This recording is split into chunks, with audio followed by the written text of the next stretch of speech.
मेरा नाम सुमित है, 22 साल का हूं। मैं अभी कुंवारा हूं। कुछ समय पहले मेरी सरकारी नौकरी लखनऊ से 200 किलोमीटर दूर एक शहर में लगी, तो मैं वहां अपने रिश्ते की एक मौसी के यहां रह रहा हूं। मौसी के एक बेटे, बहू घर में ऊपर, मैं और मौसी नीचे रहते हैं। भैया सुबह 8 बजे नौकरी को चले जाते। गीता भाभी मौसी के साथ काम करती रहती है।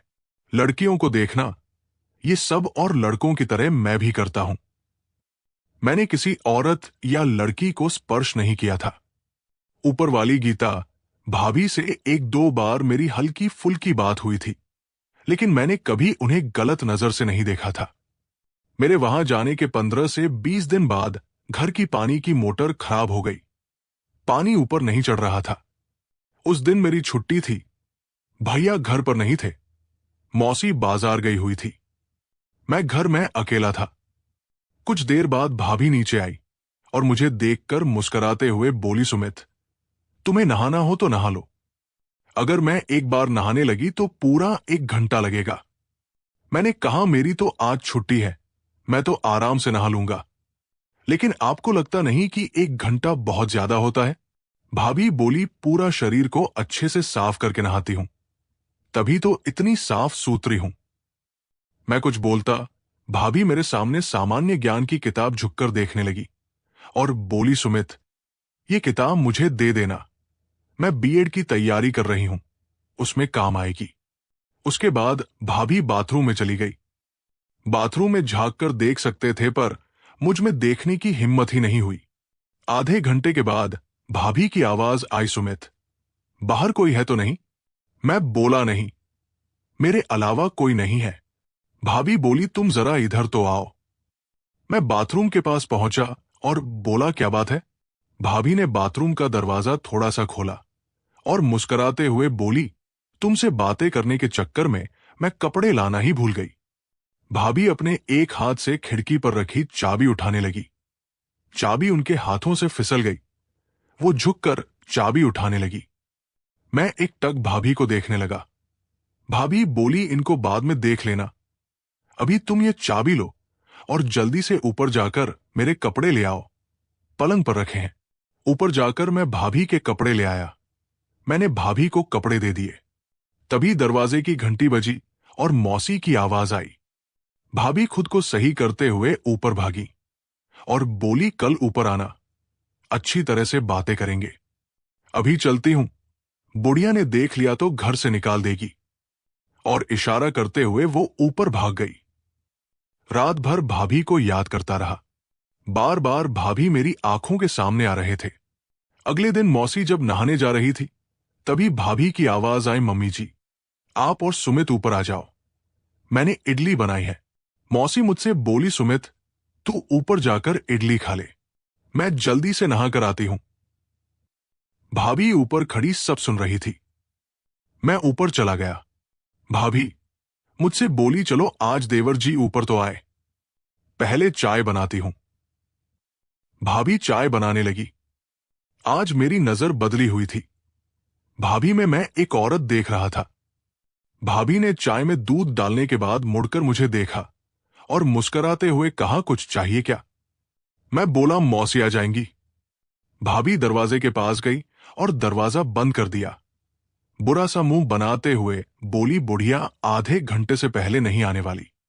60 की हो रही है, पर ऐसे नहाती है जैसे कि 25 में बदल जाएगी। फिर मुझसे बोली, तुम बेवकूफ की तरह इतनी दूर क्यों बैठे हो? पास आओ ना। मैं पास पहुंच गया। थोड़ी देर बाद भाभी मुझे हटाकर बोली, आओ, अब हम बैठकर नाश्ता करते हैं। तुम्हारी मौसी को तो अभी 10 मिनट और लगेंगे। भाभी चाय की चुस्की लेते हुए बोली, कल रात तुम्हारे भैया ने 2 बजे तक सोने नहीं दिया। भाभी बोली, तुम परसों की छुट्टी ले लो, परसों मौसी को अस्पताल जाना है, मैं घर में अकेली रहूंगी। मैंने कहा, समझो मैंने छुट्टी ले ली। तभी मौसी के ऊपर आने की आहट हुई। भाभी ने जाकर दरवाजा खोल दिया। मौसी ऊपर आ गई। हम सब लोगों ने साथ नाश्ता किया। उसके बाद मैंने नीचे कमरे में जाकर खुद को शांत किया और कपड़े पहनकर ऑफिस चला गया। ऑफिस जाकर मैंने एक दिन बाद की छुट्टी ले ली और बड़ी बेचैनी से परसों का इंतजार करने लगा। अगले दिन सुबह मौका देखकर मैं भाभी के कमरे में गया और उनको गले लगा लिया। भाभी ने मुझे प्यार से कहा, नौटी कही के एक दिन इंतजार नहीं हो रहा है। पूरा दिन और रात बड़ी मुश्किल से कटी। अगले दिन मौसी ने मुझसे सुबह ही बोल दिया कि आज ऑफिस जाते हुए मैं उन्हें अस्पताल छोड़ दूं और शाम को लौटते हुए ले लूं। मन ही मन मैं खुश हो गया। आज पहली बार कुछ मिलने वाला था। मैं मौसी के चलने का इंतजार करने लगा। मैं और मौसी 9 बजे घर से निकल गए। मैं मौसी को छोड़कर वापस 11 बजे से पहले ही घर आ गया। भाभी नीचे ही थी। भाभी ने मुस्कुराकर कहा, पहले दरवाजा बंद करके आओ। तभी भैया की आवाज आई, गीता क्या कर रही हो? भाभी घबरा गई और बोली, आज ये लंच भूल गए थे। दरवाजा बजाकर थक गए होंगे, तभी बगल वाली आंटी की छत से कूद कर आ रहे हैं। भाभी ने दरवाजा खोलकर देखा और बोली, नहा रही हूं, अभी आती हूं, ऊपर ही रहो। उसके बाद मुझसे बोली, सुमित जल्दी से कमरे में जाकर छुप जाओ, ये अभी ऊपर ही है। मैं दौड़कर कमरे में घुस गया। भाभी भैया को दिखाने के लिए बाथरूम में नहाने का नाटक कर रही थी। कमरे में आकर मुझे लगा कि भैया अंदर आ रहे हैं, तो मैं पलंग के नीचे छुप गया। भैया कमरे में पलंग पर बैठ गए। सामने ड्रेसिंग टेबल के शीशे में मैंने देखा तो भैया मोबाइल में शायद फिल्म देख रहे थे। तभी बाथरूम खुलने की आवाज आई। भाभी अंदर कमरे में आई। भैया को देखकर चौंकते हुए बोली, आप इधर, ये क्या कर रहे हैं? ऊपर नहीं गए? भाभी बोली, ऊपर चलिए न। मुझे पलंग के नीचे से शीशे में सब दिख रहा था। भैया ने इस बीच भाभी से पूछा, प्रोजेक्ट कैसा चल रहा है? भाभी बोली, सफल हो रहा है, 1 महीने में रिजल्ट आ जाएगा। शीशे में से भाभी ने मुझे भी देख लिया था। उन्होंने मुझे आंखों से शांत रहने का इशारा किया। भाभी बोली, तुम ऊपर जाओ, मैं आती हूं। भैया ऊपर चले गए। भाभी नीचे झांककर बोली, सुमित 10 मिनट यहीं छुपे रहो, मैं इन्हें भेज कर आती हूं। भैया को भेजने के बाद भाभी नीचे आ गई।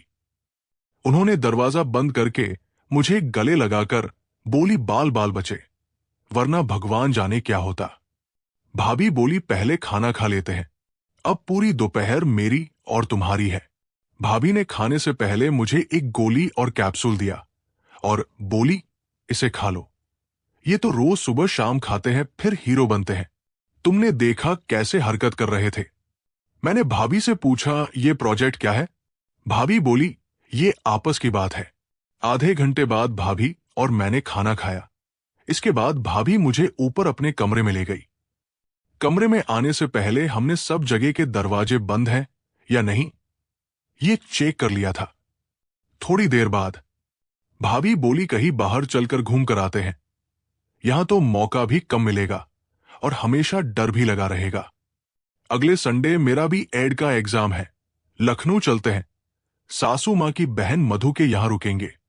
उनकी बेटी रंजना मेरी अच्छी सहेली है। फ्लैट में मां बेटी अकेली रहती है।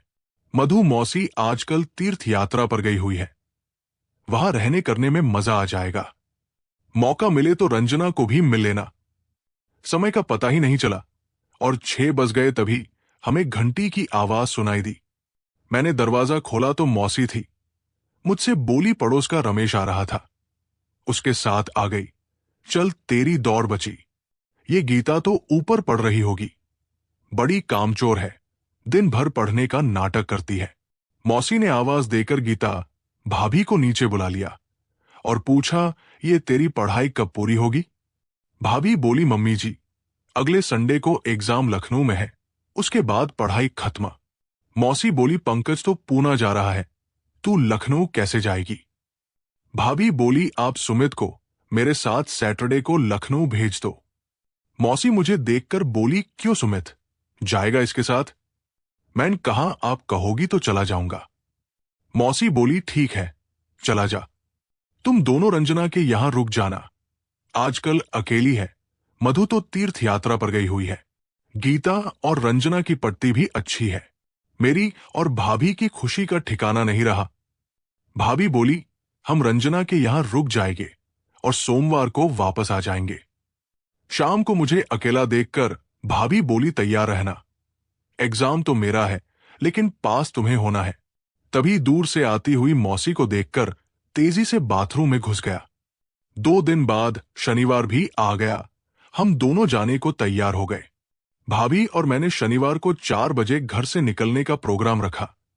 4 से 5 घंटे में हम लखनऊ पहुंच जाते। बस से हम लोग जा रहे थे। शनिवार को हम बस से चले। दिसंबर का महीना था, रात ठंडी थी। बस 5 बजे चली, 9 बजे तक हम लखनऊ पहुंच जाते। बस में पीछे वाली 2 लोगों की सीट पर हम जाकर बैठ गए। भाभी और मैं बातें करने लगे। 6:45 बजे करीब बस एक ढाबे पर रुकी। भाभी बाथरूम चली गई। मैंने 2 चाय का ऑर्डर कर दिया। भाभी मुस्कुराते हुए चाय पीने के बाद मुझसे बोली, खुले पैसे मेरे पर्स से दे दो। तभी बस का हॉर्न बजा। हम लोग बस में आ गए। बस जब ढाबे से चली तब तक 7 बज चुके थे और अंधेरा हो गया था। बस में पीछे की बड़ी सीट खाली थी और सवारी आगे बैठी हुई थी। हम सबसे पीछे थे। तभी भाभी बोली, ठंड लग रही है, पहले बैग में से चादर उतार लो ना। मैंने चादर बैग से निकाल ली। बस में मुझे ऐसा लगा कि अधिकतर लोग हमें पति पत्नी समझ रहे थे। इस बीच बस वाले ने अंदर की लाइट बंद कर दी थी। पूरी बस में अंधेरा हो गया था। इसी बीच कोई स्टॉप था। लाइट खुल गई, हम लोग हट गए। इस स्टॉप पर काफी लोग उतर गए थे।